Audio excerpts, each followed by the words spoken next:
Bismillahirrahmanirrahim. Assalamualaikum warahmatullahi wabarakatuh. Perkenalkan, nama saya Sodikin. Saya dari Prodi Teknik Informatika semester 1.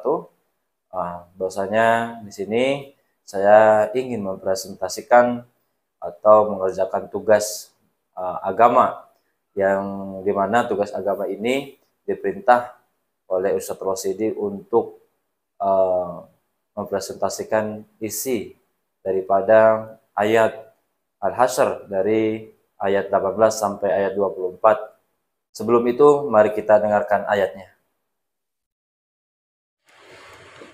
أعوذ بالله من الشيطان الرجيم بسم الله الرحمن الرحيم يا أيها الذين آمنوا اتقوا الله ولتنظر نفس ما قدمت لغد واتقوا الله إن الله خبير بما تعملون ولا تكونوا كالذين نسوا الله فانساهم أنفسهم أولئك هم الفاسقون لا يستوي أصحاب النار وأصحاب الجنة أصحاب الجنة هم الفائزون لو أنزلنا هذا القرآن على جبل لرأيته خاشعا متصدعا من خشية الله وتلك الأمثال نضربها للناس لعلهم يتفكرون هو الله الذي لا إله إلا هو عالم الغيب والشهادة هو الرحمن الرحيم هو الله الذي لا إله إلا هو الملك القدوس السلام المؤمن المهيمن العزيز الجبار المتكبر سبحان الله عما يشركون هو الله الخالق البارع المصور له الأسماء الحسنى يسبح له ما في السماوات والأرض وهو العزيز الحكيم. Alhamdulillah, telah kita dengarkan ayat tersebut. Mari sama-sama kita dengarkan ya.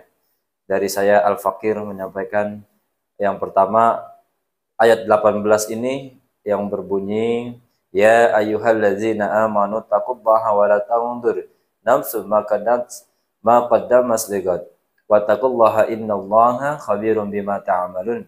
Yang artinya, wahai orang-orang yang beriman, bertakwalah kepada Allah dan hendaklah setiap orang memperhatikan apa yang telah diperbuatnya untuk hari esok atau akhirat, dan bertakwalah kepada Allah, sesungguhnya Allah Maha teliti terhadap apa yang kamu kerjakan. Menurut tafsir Kementerian Agama Kemenak RI ini, hendaknya setiap manusia memperhatikan apa yang ia perbuat untuk hari esok, yaitu hidup setelah kematian. Itu yang dimaksud, yaitu akhirat. Karena kaum muslimin diimbau berbuat kebaikan atas dasar iman, serta ditopang dengan ilmu dan hati yang ikhlas mengharap hanya kepada Allah Subhanahu wa Ta'ala. Terlebih, hidup di dunia hanya sementara, sebab keabadian hanya akan berlangsung di akhirat kelak. Maksud dari perintah bertakwa sendiri ialah melaksanakan apa yang Allah katakan dan menjauhi segala apa yang menjadi larangannya. Contohnya nih, seperti melaksanakan ibadah-ibadah yang Allah telah wajibkan, yaitu berhubungan baik sesama manusia dan menundukkan diri hanya kepada Allah Subhanahu wa Ta'ala tanpa ada unsur syirik sekecil apapun. Dalam buku Semesta Sejahtera susunan Dedi Mulwarman dan kawan-kawan, surah Al-Hasyr ayat 18 ini memberi arahan kepada manusia untuk mengambil pelajaran dari apa yang diperbuat untuk bekal hari esok. Begitulah kiranya. Lalu selanjutnya ayat 19 yang berbunyi, wala takunu kallazina nasullaha fansahum anfusahum ulaika humul fasiqun. Artinya, janganlah kamu seperti orang-orang yang melupakan Allah sehingga dia menjadikan mereka lupa kepada diri mereka sendiri.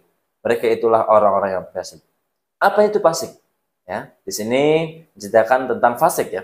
Fasik itu menurut mayoritas ulama ialah seseorang yang keluar dari koridor tuntunan agama, yang mana mereka adalah orang-orang yang mengimani Tuhan Allah tetapi tidak menjalankan apa yang menjadi tuntunannya. Salah satunya adalah ibadah sholat. Allah telah memerintahkan kita untuk memenuhi seruan panggilan azan, yaitu melaksanakan sholat 5 waktu dalam sehari semalam. Namun apa yang akan direspon oleh orang-orang yang fasik? Dia hanya mendengar namun tidak mengerjakan. Dia tahu tapi pura-pura tidak tahu. Itulah salah satu tanda orang yang fasik. Lalu ayat yang ke-20 ini yaitu yang berbunyi la yastawi ashabun nari wa ashabul jannati humul faizun. Artinya tidak sama para penghuni neraka dengan para penghuni surga. Penghuni surga itulah orang-orang yang memperoleh kemenangan. Artinya apa di sini? Yaitu manusia yang lupa kepada Allah hingga lupa terhadap diri sendiri adalah manusia yang bergemilang dosa dan akan menjadi penghuni neraka. Karena pola pikir, sikap, perilaku orang penghuni neraka sangatlah beda dengan orang penghuni surga. Penghuni surga itu adalah orang-orang yang beriman, yang berusaha, yang menyucikan jiwanya, menjalankan perintah Allah Subhanahu wa taala dan menjauhi segala larangannya. Mereka yang selalu peduli dan mau berbagi kepada sesama. Jadi pantaslah ia memperoleh kemenangan, mendapatkan surga karena keberhasilannya mengendalikan hawa nafsu dan tipu daya iblis dalam hidup dan berkehidupan. Lalu kita lanjut dengan ayat yang ke-21. Lau anzalna hadzal qur'ana ala jabalin la ra'aitahu khashi'an mutasadian man khasyatillah wa tilkal amsalu nadribuha lin-nasi la'allahum yatafakkarun. Artinya, seandainya kami turunkan Al-Quran ini kepada sebuah gunung, pasti kamu akan melihatnya tunduk, terpecah belah karena takut kepada Allah. Perumpamaan itu kami buat untuk manusia agar mereka berpikir.